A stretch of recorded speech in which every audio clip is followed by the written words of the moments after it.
Hello बच्चों। तो आज हम लोग बात करने वाला है प्रश्नावली 6.3 का क्वेश्चन नंबर 2। बोला है आकृति 6.35 जो कि ये आपके सामने है। बोला है त्रिभुज ओ डी सी समरूप है ओ बी ए।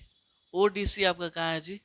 ओ डी सी ये वाला त्रिभुज समरूप है किसके जी? ओ बी ए। ओ बी ए के समरूप है। ठीक है। उसके आगे देखिए क्या बोला है जी कि बी ओ सी कोण बी ओ सी मतलब ये वाला कोण कितना दिया है? 125 दिया है। और कोण सी डी ओ कौन सा? सी डी ओ यहाँ पे आपका दे दिया है 70। हमको ज्ञात क्या करना है जी कि डी ओ सी ये वाला कोण ज्ञात करना है।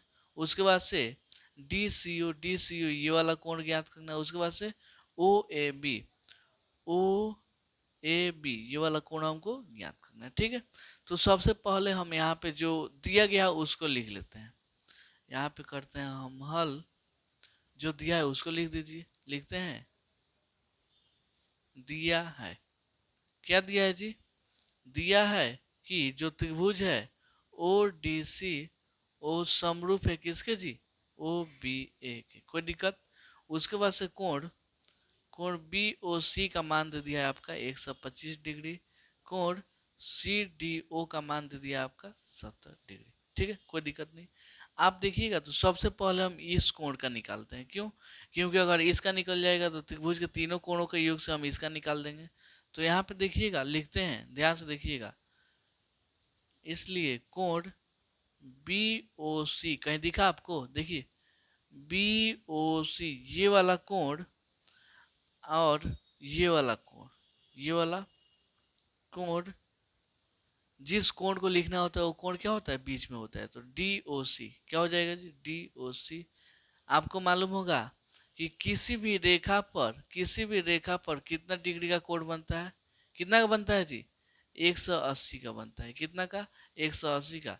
तो देखिएगा ये अकेले कितना का है जी? 125। ये पूरा मिल जाएगा तो कितना हो जाएगा जी? 180। कितना हो जाएगा? 180। तो यहाँ से आप लिख सकते हैं बी ओ सी का मान कितना दिया है जी? 125।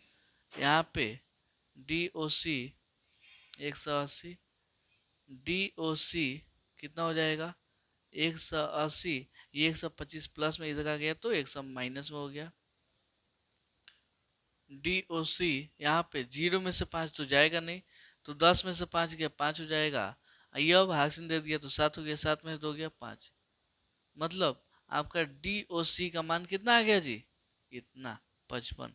डी ओ सी इसका मान कितना आ गया? 55। अब आते हैं त्रिभुज ध्यान से देखिएगा। त्रिभुज सी ओ डी में। किसमें जी? त्रिभुज सी ओ डी में।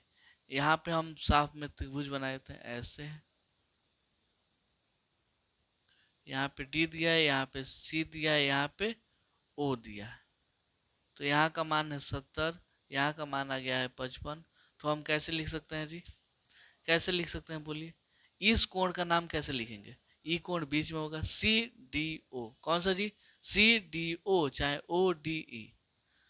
लिखते हैं सी डी ओ प्लस इस कोण का नाम बोलिए। इसका क्या होगा जी? इसका डी ओ सी। क्या जी? डी ओ सी है चाहे सी ओ डी हो जाएगा। डी ओ सी। यहाँ पे इसका नाम क्या हो जाएगा जी?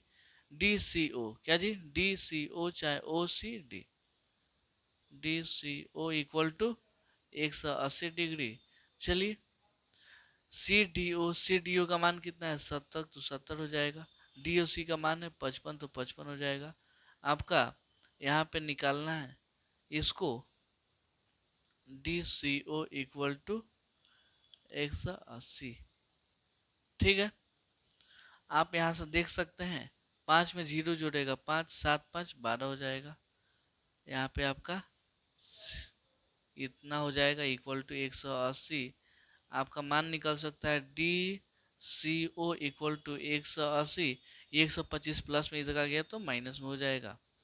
आपका यहाँ से कोण D C O equal to 0 में से 5 तो जाएगा नहीं। तो 10 में से 5 गया 5, 7 में से 2 गया 5। आपका डी सी ओ का मान भी कितना हो गया? 55 हो गया। कितना हो गया? 55 हो गया। अब आप ध्यान से देखिएगा ऐसे जाके ऐसे हुआ। यहाँ पे ये क्या होगा जी, ऐसे गया है, फिर ऐसे हुआ है ना। इस कोण का मान आपका कितना आ गया जी, 55।